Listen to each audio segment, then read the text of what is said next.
तर hello guys, welcome to my new blog जिसका नाम है अक्षय दाडवे।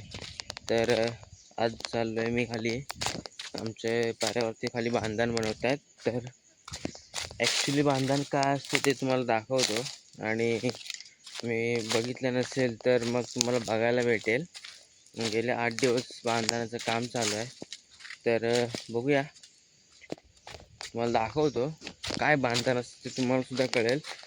जे सस्पेन्स आहे ते तुम्हाला थोड्या वेळातच कळेल, कारण की आम्ही रेग्युलरली तिथे जात असतो। मागच्या वर्षापासून मी ब्लॉगिंगला स्टार्ट केली, जसं पाहिजे तसं मला कन्सिस्टन्सी ठेवता नाही आली, त्यामुळं मला माहिती आहे माझी ग्रोथ नाही झाली, आणि ज्या गोष्टी शिकायला पाहिजेत त्यासुद्धा मी शिकायचा प्रयत्न करतो आहे।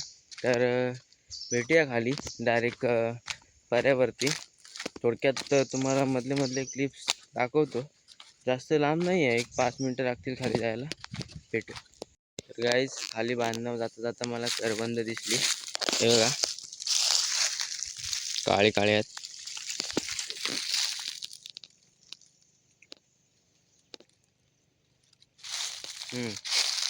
गोड आहेत गाईज। यावर्षी आंब्याचं प्रमाण खूप आहे, म्हणजे कमी आहे, आंब्याचं प्रमाण खूप कमी आहे। पण यंदा जांभळं, करवंद, फणस ह्या आपल्या नियमित प्रमाणे आले आहेत, आणि त्यांचं काम त्यांनी केलं आहे। काय कोणी करवंद खाली मला नक्कीच कमेंट करून सांगा। हे बघा, वरती केवढे जाडे आहेत, हात नाही पोचू द्या, म्हणून तर आपल्याला खालचेच खायला लागतील। बघा, तुम्हाला सारखे आहे कसे, तर झाडाला काटे असतात खूप, आणि वाटेला खूप आहेत अशी करवंदाची झाडे। बघा, आहे ते आहे, त्या साईडला पण आहे, तेव्हा खूप खायचो आम्ही। आता कसं पोरंसुद्धा सगळी मुंबई पुन्हा गेली, राहिले गावाला काहीच ठराविक पोरं गावाला राहिली, आणि या सगळ्या आठवणीच राहून गेले जाताला। माझी एज जरी 18-19 असली तरी आमच्या लेवलची पोरं आता मुंबई पुण्याला जॉबसाठी खांद्यावरती जबाबदाऱ्या आल्या, त्यानंतर खूप गोष्टी आल्या। तर चालू आहे खाली, बघूया आजचा ब्लॉग कसा होतो। इथे एक करवंदा टेस्ट करून बघतो। मला जे तुम्हाला दाखवायचं आहे, जे ब्लॉगचं इम्पॉर्टंट मोटिव्ह आहे, तिथे आपण आता आलो आहे। तर थोड्याच वेळामध्ये पोचू। ते बघा, जंगलतोड किती प्रमाणामध्ये झाले ते मान्य आहे, विकास हवा आहे, पण निसर्गाला हानी करून आपल्याला असा विकास नको आहे। कितपत आपण त्यांना रोखणार, आणि कितपत आपण त्यांना समजावून सांगणार की बाबा, विकासापेक्षा गोष्ट सर्वात मोठी आहे ती आपल्या निसर्गाची आहे, आणि जोपर्यंत आपण निसर्गाला समजून घेत नाही तोपर्यंत तो आपल्याला कधी समजून घेणार नाही। गाईस, हे बघा, प्युअर जंगल। चालले खाली, भेटू तिथेच।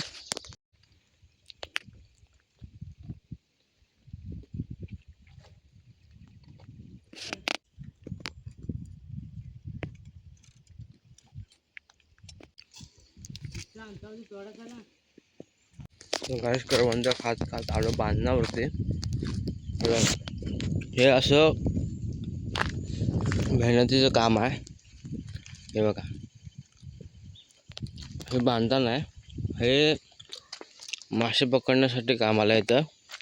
मासे म्हणजे काय की बांधणांमध्ये थंडीचे मासे पकडण्यासाठी ह्या गोष्टीचा वापर केला जातो। बघा, नदीला एका अशा प्रकारे हे पकडून सगळं बांधण पकडलं जातं त्या, आणि तिकडनं चढणीचे मासे म्हणजे काय, करवंद खाली तोंडात चढणीचे मासे म्हणजे काय माहिती आहे का मित्रांनो? तिकडनं जे नदीकडून जे अंडी सोडण्यासाठी मासे येतात ते इकडनं चढतात वरती, आणि त्यांच्यासाठी एक रस्ता काढायचा इकडून। हे चढण्यासाठी येथील ते सक असतो एक, तुम्हाला ते सक पण दाखवतो काय सक असतात ते। हे बघा, हे अशा वगैरे सक असतात। हे असे सक लावले की त्या सकांच्या आतमध्ये निसटून आतमध्ये पडतात, आणि डायरेक्ट बाहेर जाऊन पडतात ते ह्याच्यामध्ये. मला दाखवतो. खाली जाऊन डायरेक्ट पडतात ते ह्याच्यामध्ये. ह्याला म्हणतात, ह्याला काय म्हणतात ते तुम्ही कमेंट करून नक्की सांगा. आणि तुमच्याकडे ह्याला कशा प्रकारे वापरतात ते सुद्धा सांगा. आमच्याकडे ह्याला टोका म्हणतात कोकणी भाषेमध्ये. मी केळणे खेडमधून मोडतो, तर तिथे तुम्ही सांगा तुमच्याकडे ह्या गोष्टीला काय म्हणतात. आणि तुमच्याकडे पण अशा प्रकारच्या गोष्टी किंवा अशा प्रकारे बांधण धरतात का ते सुद्धा मला नक्कीच कमेंट करून सांगा. तर गाईज हे बघा, खूप मेहनत असते ह्याच्यामध्ये. आता ह्याच्यामध्ये एक वरची पिढी आहे, त्याच्यामध्ये आमचे पप्पा आहेत, त्याच्यानंतर माझा बारका भाऊ आहे. हे तिघं मिळून करतायत. आम्ही तर काय येत नाही जास्त जण, हे तिघंच येतात. हे बघा, हे एवढे लाकडं, त्यानंतर हे असे दगडा बिगडा उचलून त्याच्यावर ठेवणं आणि मग त्याच्या मेहनतीचं फळ पाऊस यायच्या वेळेला वाट बघणं, ह्या गोष्टी ह्याच्यामध्ये असतात. तर काहीच जेवढं दिसतं तेवढं सोपं नाही आहे हे बघा. आणि एवढ्या पाण्यामध्ये सर्वाईव्ह करायचं आहे तर ते खाऊची गोष्ट नाही आहे. हे बघा, हा पारा आहे. तर मी आता जातो आहे मेढ आणायला. तर खरं तर 2 मेढी पाहिजे होत्या मला, कारण माझ्या गाडीची शेड आहे, आमच्या गाडीची शेड आहे, तिथं लावण्यासाठी त्या पत्र टाकण्यासाठी मेढी पाहिजेत. तर तुम्हाला मेढी पण दाखवतो. नदीत चाललं तिकडं, तर भेटू तिकडे. हे बघा, आमच्याकडच्या पाण्याची अवस्था बघू शकता. खाली पाणी बघा नदीमध्ये किती कमी आहे. आणि हे फक्त आमच्याच गावाला का बघावं लागतं मला काही कळत नाही. कारण की आता आजूबाजूच्या गावामध्ये सगळीकडे पाणी आलं आहे, पण आमच्याकडेच का येत नाही मला कळत नाही. हे बघा,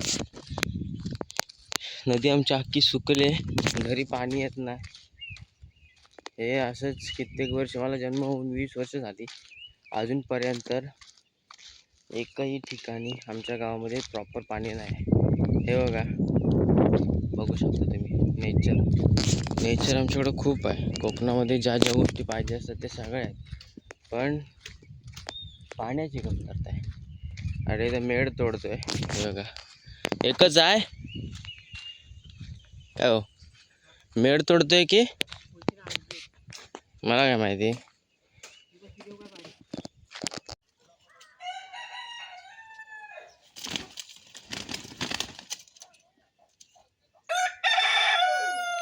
चल नाही तर मारतील काय करा.